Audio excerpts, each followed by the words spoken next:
और पांडिचेरी में बहुत अच्छा परफॉर्मेंस दे रही है और काफ़ी सीटों पे आगे चल रही है। और सबसे बड़ी बात है, ममता बनर्जी जो नंदीग्राम है और भवानीपुर दोनों सीटों में पीछे चल रही है। मेरे साथ में बीजेपी के प्रवक्ता हीरो वाजपेयी हैं। हीरो वाजपेयी जी जानेंगे कि क्या स्थिति इस वक्त दिख रही है आपको, और जिस तरह ममता बनर्जी दोनों सीटों से पीछे चल रही है, क्या कहना है? देखिए, रुझानों को देखें और जो अभी रिजल्ट आ रहा है उसमें ये लगता है कि जनता ने जो सिटिंग सरकारें थी उनको नकार दिया है। जो क्षेत्रीय दल अपने यहाँ शासन कर रहे थे उनको जनता नकारने जा रही। ममता बनर्जी का अभी तक का जो रुझान है सीट का वो यही दर्शा रहा है। और पूरे देश में जो 5 राज्यों के चुनाव हुए वहां भी सिटिंग मुख्यमंत्रियों को जनता नकार रही है। मुझे लगता है कि ये एक बहुत बड़ा मैसेज है कि जो सरकारें क्षेत्रीय दलों की चल रही थी जनता उससे नाखुश थी। केंद्र सरकार की तमाम योजनाएं जो वहां की सरकारें नहीं लागू कर रही थी, जनता को उसका फायदा नहीं मिल रहा था। उसी का रिजल्ट है, उसी का ये जो दर्शन हमें रुझानों में दिख रहा है। वेस्ट बंगाल में काफ़ी बड़ी सफलता दिख रही है। वेस्ट बंगाल में बीजेपी कभी अच्छी पोजीशन में नहीं रही, लेकिन इस बार तो ऐसा लग रहा है कि बिल्कुल जो मोदी जी ने कहा था बैरकपुर जनसभा में कि हम इस बार से सरकार बनाएंगे और मैं खुद शपथ ग्रहण समारोह में आऊंगा। देखिए, मुझे लगता है कि लोकसभा चुनाव में बीजेपी ने पहली बार बहुत अच्छा किया था, फिर पिछली बार हम कम हुए। विधानसभा में हम 77 के आंकड़े पे पहुंचे और मुख्य विपक्षी दल हो गए। लेकिन लगातार भारतीय जनता पार्टी जनता के बीच में रही, उनके दुख दर्दों बीच में रही। और जिस तरह पश्चिम बंगाल की सरकार माफिया राज के उस पर चल रही थी और लगातार केंद्र सरकार की योजनाओं को जनता तक नहीं पहुंचा रही थी, मुझे लगता है उसी का परिलक्षण है जो आपको रुझानों में दिख रहा है।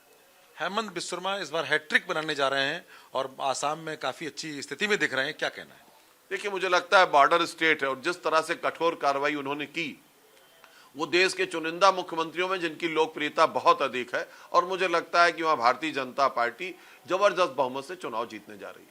तो इस तरह देख रहे हैं कि चाहे वेस्ट बंगाल हो, चाहे आसाम हो, चाहे पांडिचेरी हो, हर जगह बीजेपी का परचम लहरा रहा है।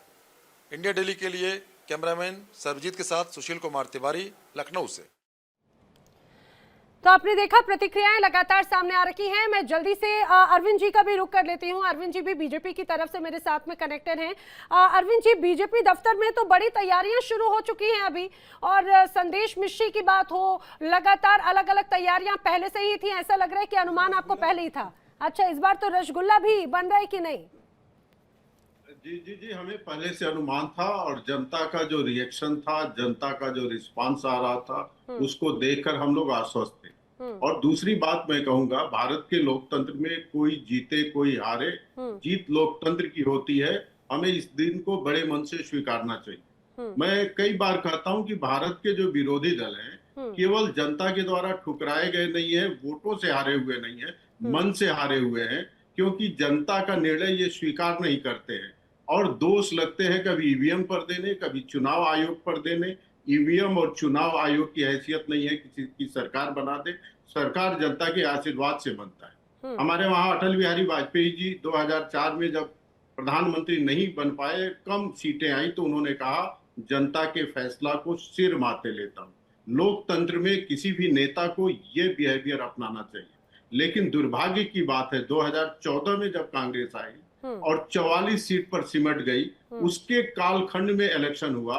हारने के बाद उसने दोष सिस्टम पे थोपा जो उसके काल के दौरान हुआ था। इन लोगों का लोकतंत्र में विश्वास नहीं है। ये दुर्भाग्यपूर्ण स्थिति है। जब ये जीतते हैं तो রাউন্ডের শেষে বিজেপি 165টা সিটে কমফোর্টেবলি এগিয়ে আছে গোটা রাজ্যের। আর নন্দীগ্রামে আমার থার্ড রাউন্ডের শেষে আমার লিড আছে 6700। तो विंदु अधिकारी को भी आप सुन रहे थे। अरविंद जी तो कर ही रहे हैं अपना आकलन। वो कह रहे हैं कि भाई पहले से जनता का मत क्या था वो बता रहे हैं, और अब ये आंकड़ा देखिए लगातार बढ़ रहा है, 178 की तरफ जा पहुंचा है। समिश्रा जी का मैं रुख कर रही हूँ। समिश्रा जी, आखिर इस बार ऐसे कौन से बड़े फैक्टर आपको नजर आ रहे हैं? नारी शक्ति वंदन का कार्यक्रम हुआ, जब एक तरफ खासतौर से अगर चुनाव होने थे तो पीएम मोदी काशी में तमाम महिलाओं को संबोधित कर रहे थे और उसकी बड़ी बातें भी गिना रहे थे महिलाओं को, और ये भी बता रहे थे कि विपक्ष कैसे नहीं चाहता महिलाएं आगे बढ़े। क्या ये सारी चीजें महिला वोटर्स को अट्रैक्ट करने में बहुत इंपॉर्टेंट रोल निभा चुका है? समिश्रा जी।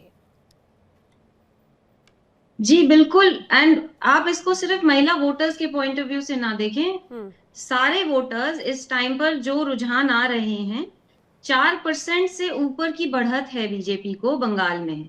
एंड ये अपने आप में सिर्फ सराहनीय बात नहीं है, ये जनता का आदेश है कि वो क्या चाहती है। और इसमें सिर्फ आप महिला वोटर या हम उसे जेंडर के बेसिस पे या कास्ट के बेसिस पे या रिलीजन के बेसिस पे नहीं देख सकते हैं।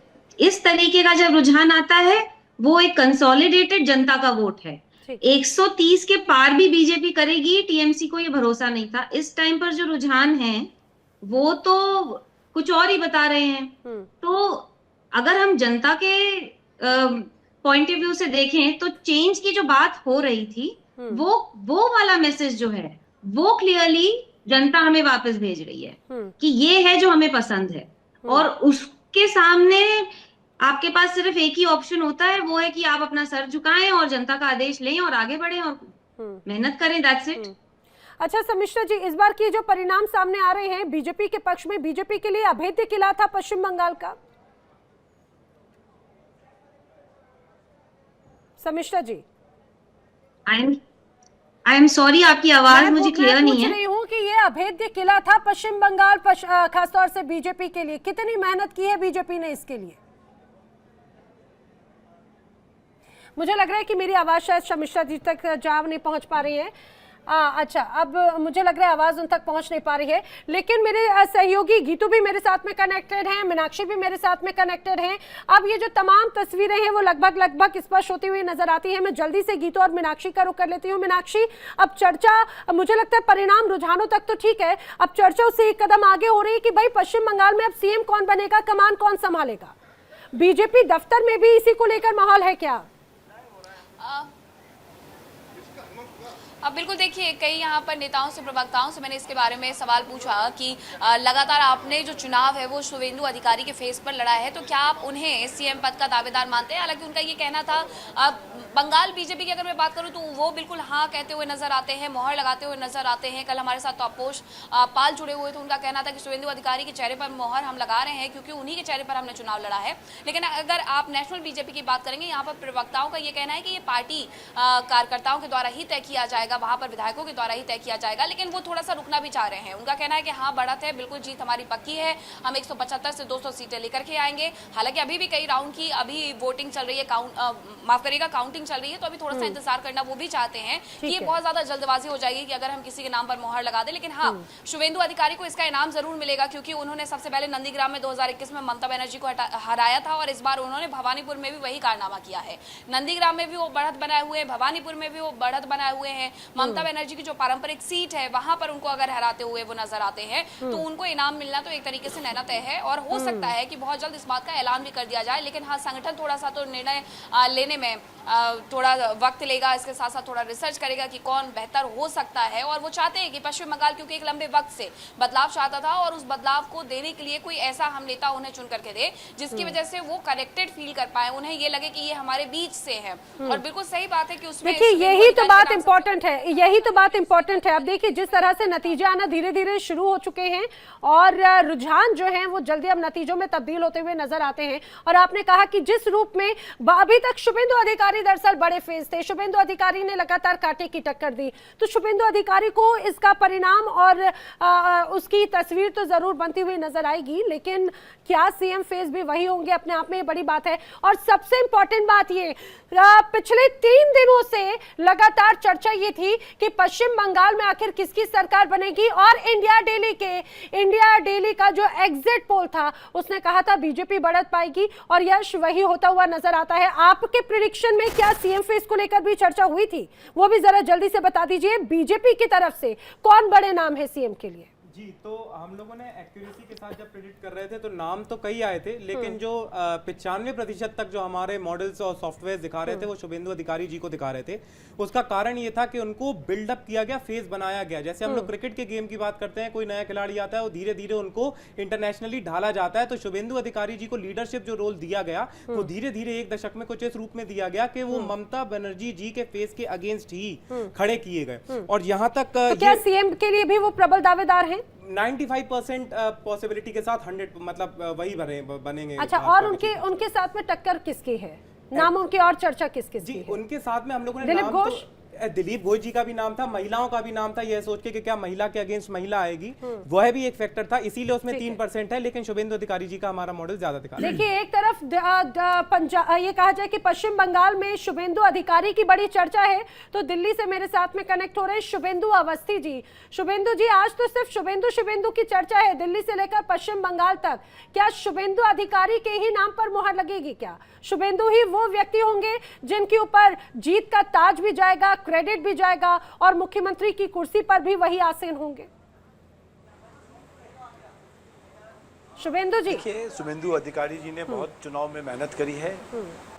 हेलो, उन्होंने बहुत मेहनत करी है वेस्ट बंगाल के चुनाव के लिए, और मेरे को लगता है भारत के बहुत राज्यों से बहुत कार्यकर्ता और वहाँ के वेस्ट बंगाल के बहुत कार्यकर्ताओं ने लगातार मेहनत करी है, मैन टू मैन मैपिंग करी है। इसलिए टीएमसी के गुंडों के बीच में चुनाव करा लेना, और बहुत वर्षों के बाद ऐसा चुनाव हुआ है जब झगड़ा लड़ाई नहीं हुआ है, और जब आज हमको शुरुआती रुझानों में भारतीय जनता पार्टी आगे दिखाई दे रही है, तो मेरे को लगता है कि जनता ने टीएमसी सरकार की जो नाकामयाबी है उसको वोट दिया है, उसके अगेंस्ट वोट दिया है।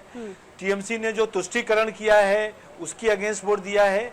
और कौन सीएम बनेगा इसको तो वो जो विधायक दल बनेगा वो तय करेगा, पर मेरे को लगता है जो भी बनेगा वो एक अच्छा व्यक्ति बनेगा और वेस्ट बंगाल को एक विकसित भारत की ओर ले जाएगा, जो लगातार वर्षों से, मैं फिर से कह रहा हूँ, आजादी के बाद लगातार पहले कांग्रेस, फिर लेफ्ट और फिर ममता बनर्जी ने इस वेस्ट बंगाल को विकसित नहीं होने दिया। अब बहुत समय के बाद भारतीय जनता पार्टी की वहां सरकार बनने वाली है। मेरे को लगता है आने वाला समय वेस्ट बंगाल के लिए बड़ा स्वर्णिम है। लेकिन शुभेंदु अधिकारी बड़ा फेस बनेंगे, सीएम शुभेंदु अधिकारी बनेंगे, दिलीप घोष बनने जा रहे हैं, कौन बनेगा?